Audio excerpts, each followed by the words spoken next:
It's a Tuesday morning at the Walnut Street YMCA in Wilmington. Inside, a classroom of 7-year-olds has been rendered giddy by the combination of milk, food coloring, and dish soap. This is, of course, a science experiment meant to teach students about how the fat content in milk interacts with the anti-grease agents in dish soap. But for Lewis Hagler, it's also a lot of fun.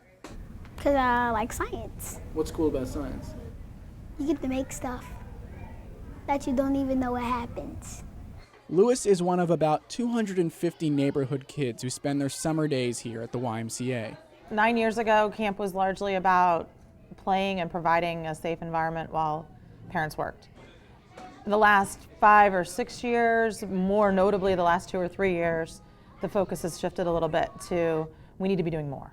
More in this case means more learning and more engagement. Students get to pick between activities based on their own interests, and the counselors leading those activities are equipped with lesson plans meant to drive home academic concepts.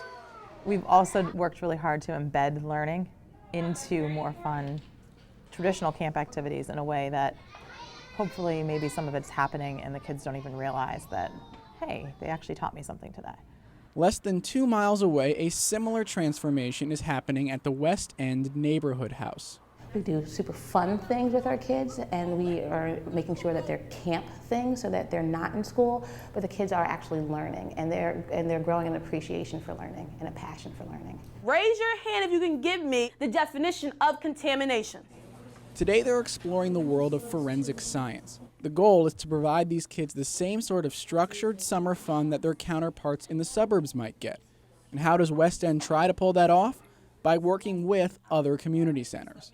So we're able to plan events, we are able to talk about field trips and activities, things that work, things that don't work. West End, the YMCA, and 3 other community centers in Wilmington are part of the newly formed Summer Collaborative. Together, the 5 camps serve about 1,000 mostly low-income Wilmington kids. The initiative began with an observation from this woman, Catherine Lindroth. Every single community center was struggling with the same problems, the same core issues.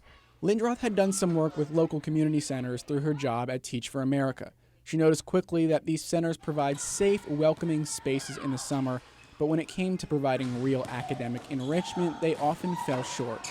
They didn't have the resources, the capacity that they really needed to drive a high-quality learning experience where kids can be lit up about learning. And so we started to think about what we could do about that. Through the Summer Collaborative, centers work together starting in the middle of winter to map out their camp curricula.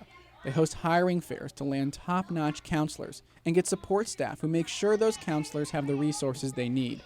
This kind of capacity building may not sound sexy, but Lindroth believes it has big potential. She points to recent research out of Johns Hopkins University that suggests nearly 2/3 of the achievement gap can be attributed to what happens during the summer. Summer is this free space, right? And if you are in this free space as a high-income kid, you get to see that the world has so many opportunities for you. If you're a low-income kid, you're exposed to nothing. Lindroth believes that by improving the low-cost summer camps at community centers, the collaborative can help even the playing field for kids all across Wilmington. And I think when we get there, kids will be able to walk into any center in this city and have a place that will light them up about the possibilities of who they could be.